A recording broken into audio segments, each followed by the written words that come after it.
નમસ્કાર મિત્રો, આશા કરું છું તમે બધા બરાબર છો। મારું નામ છે મોહન ગઢવી। ગુજરાતી દુનિયા યુટ્યુબ ચેનલમાં ફરી એકવાર આપ સૌ મિત્રોનો હાર્દિક સ્વાગત કરું છું। મિત્રો, અહીંયા સૌથી પહેલો જે સવાલ ઉપડી રહ્યો છે એ છે કે કયા એવા મોટા બદલાવ હતા મિત્રો જેના લીધે આપણને એમ લાગ્યું કે અહીંયા કાંઈક તો સંતાવવામાં આવી રહ્યું છે। સૌથી પહેલાં આપણે એ બદલાવ વિશે વાત કરીએ મિત્રો, એના પછી આપણે આગળની ખબરો ઉપર વાત કરીશું। અહીંયા મિત્રો ટીવી ચેનલ અને અખબાર જે છે એ અલગ રીતે વાત કરે છે।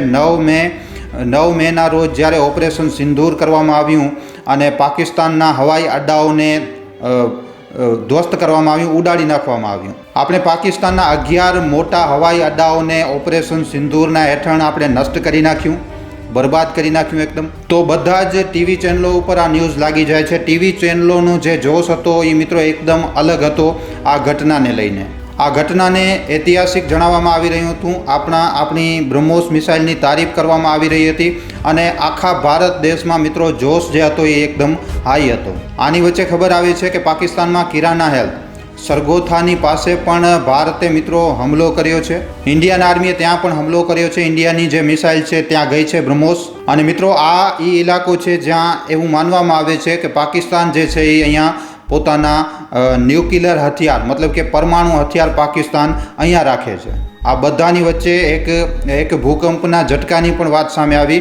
એવું માનવામાં આવ્યું કે કારણ કે ભારતે અટેક કર્યું, ભારતે હુમલો કર્યું, તો આના લીધે એક ભૂકંપનો ઝટકો પણ આવ્યો અહીંયા। પાકિસ્તાન માટે આ ખૂબ જ મોટો ઝટકો હતો। પાકિસ્તાનના એકદમ અંતની વાત માની લીધી હતી લોકોએ કે પાકિસ્તાન હવે બસ ખતમ થવાનો છે। પણ મિત્રો સડનલી અચાનકથી 10 મેના રોજ બધું જ બદલી ગયું।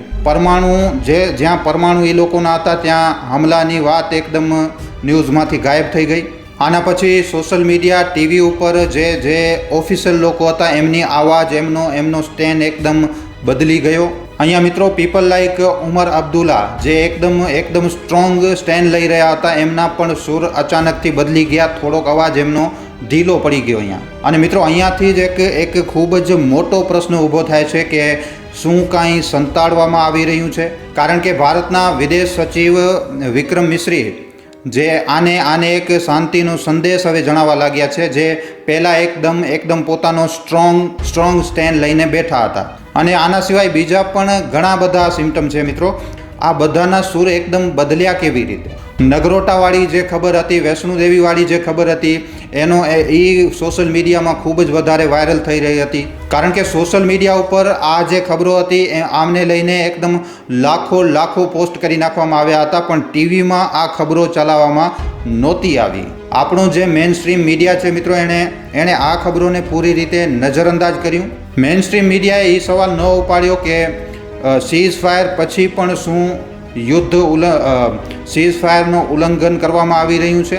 જ્યારે મિત્રો તમામ એવા જર્નલિસ્ટ હતા જેણે પોતે એ વિડીયો નાખ્યા છે કે એણે કહ્યું કે જો ભાઈ અમે આ રેકોર્ડ કરી રહ્યા છીએ, અહીંયા કાશ્મીરમાં સેલિંગ ચાલી રહી છે, ડ્રોન આવી રહ્યા છે, મતલબ કે હુમલો હજી પણ સીઝ ફાયર પછી પણ ચાલુ છે, ડ્રોન આવી રહ્યા છે।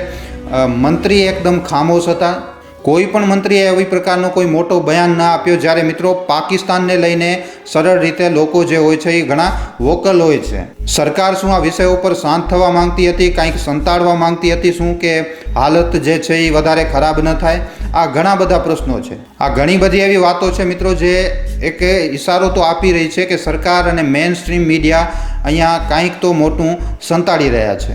કિરાના હેલ્થના હમલાની સચ્ચાઈ અને પરમાણુ હથિયારોને લઈને પણ અહીંયા પ્રશ્નો ખૂબ જ મોટા પાયે ઉપડી રહ્યા હતા। શું આ એટલા માટે છે કે ભારતના પાકિસ્તાન સાથે જે સંબંધ છે એ ખરાબ થઈ શકતા હતા? ખરાબ જ છે સંબંધ તો?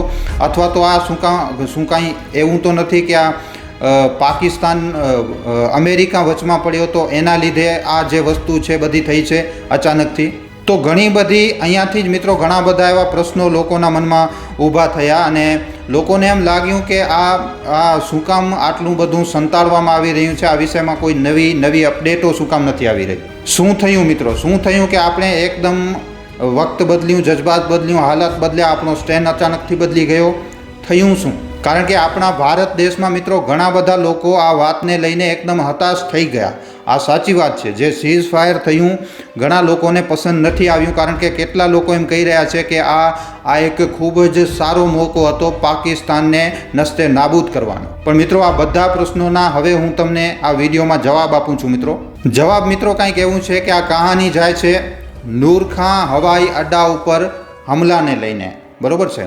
નૂરખાં હવાઈ અડ્ડો જે છે એ પાકિસ્તાનની સેના માટે ખૂબ જ વધારે મહત્વપૂર્ણ જગ્યા છે. શું કામ? કારણ કે ત્યાં મિત્રો પરમાણુ રણનીતિનો સૌથી અહેમ ખેલ થાય છે. આ પાકિસ્તાનની સ્ટ્રેટેજિક પ્લાન ડિવિઝનનો મુખ્યાલય છે એક રીતે કહીએ તો.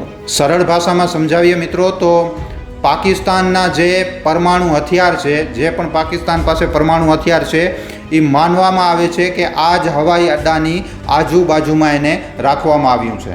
અને ભારતે જ્યારે મિત્રો 9 મેના રોજ બ્રહ્મોસ મિસાઇલથી અહીંયા હુમલો કર્યો તો એમ માનવામાં આવે છે કે પાકિસ્તાનમાં આ જગ્યા ઉપર ખૂબ જ વધારે નુકસાન થયું છે. આ જગ્યા ઉપર એમ કહેવામાં આવે છે કે પરમાણુ હથિયારોની સુરક્ષાને મોટો નુકસાન થયો. ઓફિશિયલી તો મિત્રો હજી સુધી આને લઈને કાંઈ કહેવામાં નથી આવ્યું, પણ અનઓફિશિયલ રીતે ખબર એવી આવી કે ભારતના આ હુમલાના લીધે આ હવાઈ અડ્ડાના 50 કિલોમીટરની આસપાસના ઇલાકામાં જે પાકિસ્તાનના પરમાણુ હથિયાર રાખેલા હતા, ભારતને ખબર પડી અને ભારતે ત્યાં અટેક કર્યું, જેણે પાકિસ્તાનની એકદમ સૌથી વધારે કમજોર નસને દબાવી નાખી. અહીંયા આપણે કમજોર નસ શું કામ કહી રહ્યા છીએ? તો જો પાકિસ્તાન ભારત સાથે સીધી લડાઈ નથી કરી શકતો, સીધા યુદ્ધમાં પાકિસ્તાન ક્યારે પણ ભારત સામે જીતી નથી શકતો. પાકિસ્તાન 3-4 દિવસથી વધારે ભારત સામે ટકી જ નથી શકતો એની આર્થિક હાલતને જોતા. પાકિસ્તાને હમણાં જ અમેરિકા પાસેથી કર્જો પણ લીધો છે. પણ અહીંયા પાકિસ્તાન જે છે એ ભારતને ન્યુક્લિયર વોરનો ડર દેખાડી શકે છે. પણ જ્યારે ભારતે પાકિસ્તાનના ન્યુક્લિયર અડ્ડાઓની આસપાસ હુમલો કરી નાખ્યો અને સંદેશ આપ્યો કે ભારત એટલી હેસિયત રાખે છે કે જો અમે વિચારશું તો અમે તારા ન્યુક્લિયર અડ્ડાને પણ તબાહ કરી શકીએ છીએ, જેની વારંવાર તું ધમકી આપે છે કે અમે ન્યુક્લિયર વોર કરશું, અમે એનાથી પહેલાં જ એને ખતમ કરી શકીએ છીએ. આ એક ભારતનો ચોખ્ખો સંદેશ ગયો છે. તો આ જે છે એ પાકિસ્તાન માટે એકદમ બોખલાવાવાળું મુવમેન્ટ હતું મિત્રો, અને એ આપણે અડધી રાત્રે આપણે બધાએ મહેસૂસ પણ કર્યું. પાકિસ્તાન કેટલો ગભરાઈ ગયો આ વાત આપણે બધા જાણીએ છીએ. જ્યારે પાકિસ્તાનના ચીફ ઓફ આર્મી ત્યાં રાત્રે 3:30 વાગે મિટિંગ કરી રહ્યા હતા, પ્રેસ કોન્ફરન્સ કરી રહ્યા હતા, જ્યારે પાકિસ્તાનના ન્યૂઝ ચેનલની અંદર લોકો કલમો પડી રહ્યા હતા, તે સમયે એમની ટોન, એમની ભાષા મિત્રો એ જણાવી રહી હતી કે ભારતે પાકિસ્તાનમાં કંઈક ખૂબ જ વધારે મોટું નુકસાન કરી નાખ્યું છે અને ભારતે કંઈક એવું કર્યું છે જે પાકિસ્તાનની કમજોર નસને દબાવી રહ્યું છે. તે સમયે ખબર નહોતી કે આ શું છે, પણ એના પછી આ કહાની આવી કે કિરાના હિલ્સ જે સરગોથાની આસપાસ છે, આને બ્રહ્મોસથી નિશાનો બનાવવામાં આવ્યો. આ પાકિસ્તાનનો ખૂબ જ મોટો પરમાણુ હથિયારોનો એક ભંડાર ગણવામાં આવે છે આ એરિયાની આજુબાજુમાં. અને અહીંયાથી જ ઘણા બધા એવા પ્રશ્નો આવવા લાગ્યા કે શું ભારત દેશે એના પાકિસ્તાનના પરમાણુ હથિયારોને નષ્ટ કરવાની કોશિશ કરી? શું આ એક પાકિસ્તાનને ચેતવણી હતી કે અમને ખબર છે તમે લોકો સાવધાન રહો, નહીં તો અમે તમારા ન્યુક્લિયરના અડ્ડા પણ ઉડાડી શકીએ છીએ? કે પછી શું આનો મકસદ જે છે એ આના પરમાણુ અડ્ડાઓને નષ્ટ કરવાનો નહોતો, પણ પાકિસ્તાનને ખાલી ડરાવવાનો હતો? પણ જે પણ વસ્તુ હતી મિત્રો, આણે પાકિસ્તાનને તો એકદમ હક્કોબક્કો કરી નાખ્યો અને અહીંયાથી જ બધા જે છે પ્રશ્નો ઊભા થઈ ગયા. હવે અંદરખાનાથી અથવા એક્સપર્ટની જે મિત્રો જે સચ્ચાઈ બહાર આવી રહી છે કે પાકિસ્તાનની જે સેના હતી આ ભારતના હમલા પછી પાકિસ્તાનની સેના પૂરી રીતે તૂટી ગઈ. હવાઈ અડ્ડાઓને તબાહ કરી નાખવામાં આવ્યું, એમની જે હવાઈ શક્તિ હતી નષ્ટ થઈ ગઈ. હવે એ પોતાનો લાસ્ટ હોપ પોતાના પરમાણુ હથિયારોના અડ્ડાને માની રહ્યા હતા, જેના ઉપર ભારતે આક્રમણ કરી નાખ્યું. અને કારણ કે પાકિસ્તાન એક એવો દેશ છે જેણે ભારતની જેમ મિત્રો નો ફર્સ્ટ અટેકને સાઇન નથી કર્યું. જો તમારામાંથી કોઈ નથી જાણતા તો હું તમને જણાવી દઉં મિત્રો કે આપણા ભારત દેશે જ્યારે પરમાણુ હથિયાર બનાવ્યા તો ભારત દેશે એ સાઇન કર્યું મિત્રો કે અમે કોઈના ઉપર પણ પહેલાં પરમાણુ હથિયારનો ઉપયોગ નહીં કરીએ, નો ફર્સ્ટ યુઝની નીતિ અમે અપનાવીશું. પણ અહીંયા પાકિસ્તાને આવી કોઈ વાત નથી કરી, પાકિસ્તાને આવી કોઈ પણ પ્રકારની કોઈ ડીલ નથી કરી. અને મિત્રો આ જ વાતનો પાકિસ્તાન જે છે એ હંમેશા ફાયદો ઉપાડે છે હંમેશા એ કાંઈક પણ થાય છે તો પરમાણુ હમલાની ધમકીઓ આપે છે. માનવામાં આવે છે કે કિરાણા હેલ્સ ઉપર હમલા પછી પાકિસ્તાન ભારતથી એટલો વધારે ડરી ગયો હતો કે પછી પરમાણુ હથિયારોના હુમલાની વિચારી રહ્યો હતો પાકિસ્તાન. અથવા તો પાકિસ્તાન એવી કહાની બનાવવા લાગ્યો, એવી એક ભૂમિકા કરવા લાગ્યો જેનાથી અમેરિકા પાસે એક મેસેજ જાય કે પાકિસ્તાન જે છે એ પરમાણુ હુમલો કરી શકે છે, પરમાણુ હથિયારો ચલાવી શકે છે.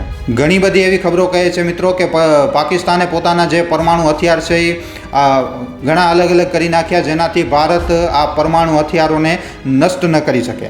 ઘણા લોકો એમ પણ કહે છે કે પાકિસ્તાને મિત્રો પરમાણુ હથિયારોને લઈને એમ કહેવામાં આવે છે કે એક ટેસ્ટ કર્યું, જેના લીધે ખૂબ જ મોટો ભૂકંપ આવી ગયો, જેના લીધે અમેરિકાને આ વાતની ખબર પડી અને અમેરિકાએ આ હલચલને પકડી લીધો. કહેવામાં એમ આવે છે કે પાકિસ્તાને એક નાનકડો પરમાણુ ટેસ્ટ કર્યો, એ ચેતવણી આપવા માટે કે જો ભારત પાકિસ્તાન ઉપર હુમલો કરતો રહ્યો તો પાકિસ્તાન જે છે એ પરમાણુ અટેક પણ કરી શકે છે. અને પાકિસ્તાન માટે આ એના અસ્તિત્વની પણ લડાઈ છે મિત્રો, કારણ કે પાકિસ્તાન આર્થિક રીતે પૂરી રીતે ખતમ છે, આર્મીની રીતે પણ પાકિસ્તાન ખતમ છે, બલુચિસ્તાન ગમે ત્યારે આઝાદ થઈ શકે છે. અને આવી પરિસ્થિતિમાં ભાઈ હમ તો ડૂબેંગે સનમ તુમકો લે ડૂબેંગે, આ જે વાત છે એ બની શકે છે. તો આ જે આખી કહાની શરૂ થઈ મિત્રો, અને અહીંયાથી જ અમેરિકાની આમાં એન્ટ્રી થઈ ગઈ અને સીઝ ફાયરનો એલાન થઈ ગયો. પહેલાં જે છે અમેરિકા હતો, જે મિત્રો અમેરિકા હતો એ આ પિક્ચરમાંથી પૂરી રીતે ગાયબ હતો, પણ આવી રીતની કાંઈ ખબરો સામે આવી જેના લીધે અમેરિકા આમાં વચમાં હવે કૂદી પડ્યો અને પછી સીઝ ફાયર કરાવવાની કોશિશ કરી. સીઝ ફાયર હવે થયું છે નથી થયું એ પણ હજી કાંઈ એકદમ ક્લિયર નથી કે થઈ ગયું છે. આવનારા દિવસો દરમિયાન હજી ભારતનું સ્ટેન્ડ શું હોઈ શકે છે, ભારતે આના ઉપર હજી સુધી કાંઈ કહ્યું નથી. તો મિત્રો તમને શું લાગે છે આ વિષયમાં, નીચે કોમેન્ટ સેક્શનમાં લખીને જણાવવા ખાસ વિનંતી. જો વિડીયો પસંદ આવ્યો છે તો ખાલી તમારા સુધી સીમિત ન રાખતા તમારા મિત્રો સાથે, પરિજનો સાથે, વોટ્સઅપ ઉપર, ફેસબુક ઉપર, યુટ્યુબ ઉપર જેટલો બની શકે વધારેમાં વધારે વિડીયોને શેર જરૂર કરજો. તો આજના વિડીયોમાં આટલું જ. હવે આપણે મળશું ફરીવાર એક નવા વિડીયો સાથે. ધન્યવાદ.